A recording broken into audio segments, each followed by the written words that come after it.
everyone! We're going to talk about 6 steps to basic litter box setup and management.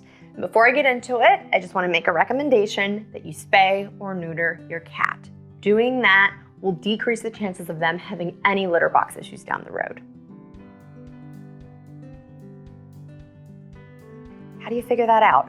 Very easily. The formula is 1 per cat plus 1. So if you have 2 cats, you need 3 boxes. Now, this changes if you have a lot of cats. You really don't want to have more than 6 litter boxes. So when you get to 6 cats, you sort of cut it off there because the smell can almost be too overwhelming for the cats and obviously you.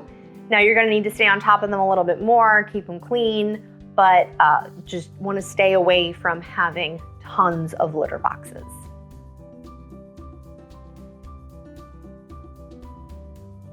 There are so many things to think about with this one. There's the size, there's the shape, the material it's made out of.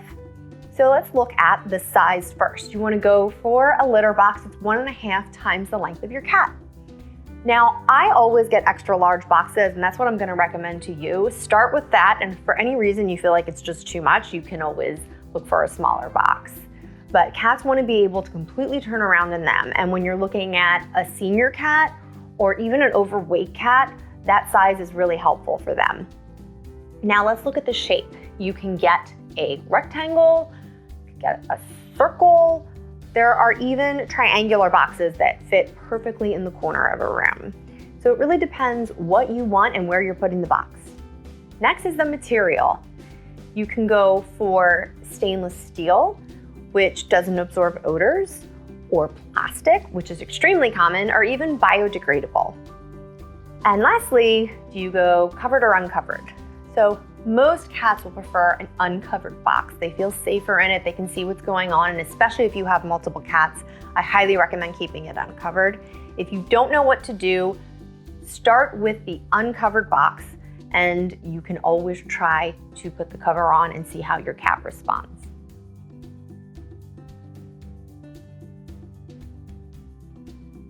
Most cats prefer clumping, unscented clay litter. That doesn't mean that that's what your cat prefers, and it doesn't mean that's what you have to use. But again, I recommend starting with what we know that they prefer, and then you can kind of branch out. What does branching out look like? There are so many different types of litters. I have multiple litters in my home that I use, and I find I use different ones for different cats and in different locations. You may find that works for you too. So again, the most common, their favorite is clay, clumping, unscented. You could go for non-clumping clay or tofu, corn. There are crystals. You can go for big crystals, you can go for small crystals. There's walnut, there's different types of wood. You can go for clumping wood or pine pellets that turn into dust when they pee on it. Paper is another one.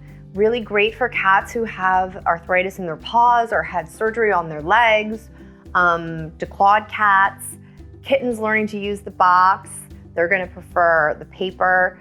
Not always the best with odor control, but it's still an option. I think those are all the major ones. And there might even be some I didn't name that you can find yourself to try. And when you're doing this, you want to look at whatever is closest to clay and kind of, if you're going to make that transition, look for something that's similar granules and all those sorts of things if you're going to try to change your cat so that it's not just completely different all at once. And again, try to look for unscented litters. The scents are very strong to your cat who is smaller than you, by the floor, right by the litter, so they really prefer the unscented.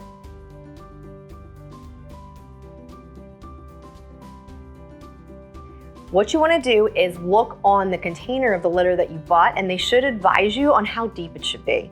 Most cats are going to be fine with the average, which is what's recommended on the box.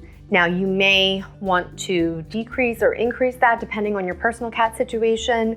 Again, a cat who has been declawed or has arthritis might prefer a shallower bed of litter. And then maybe some bigger cats, because they're bigger, would like more room to bury, so they might like it deeper. But really the average level is what you want to start with.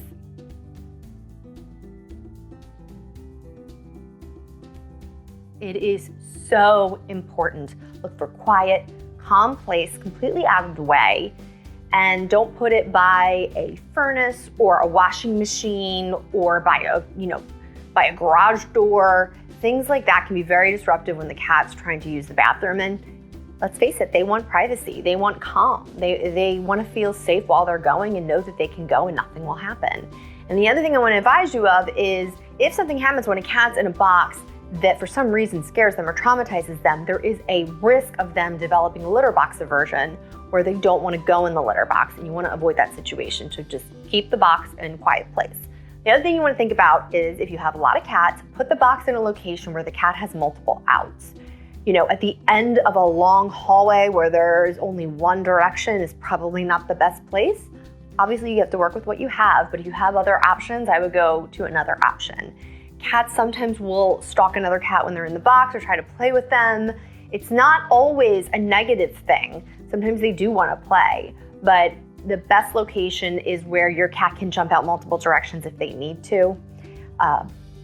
Also, you want to make sure if you have a home that you have a box on each floor so that your cat doesn't have to go very far. If you have a senior cat, I highly recommend finding the place where they like to hang out. Make sure you put a box there for them to make it easier for them. And also spacing out the boxes. So multiple boxes right next to each other.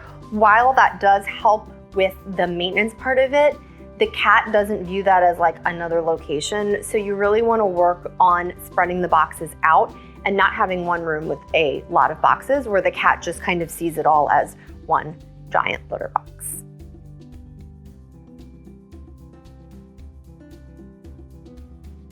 Scoop 1 to 2 times a day, dump the entire box out and put in fresh litter at least once a month. Clean the box with a mild detergent. You don't want to use any Pine Sol, nothing citrus, no bleach.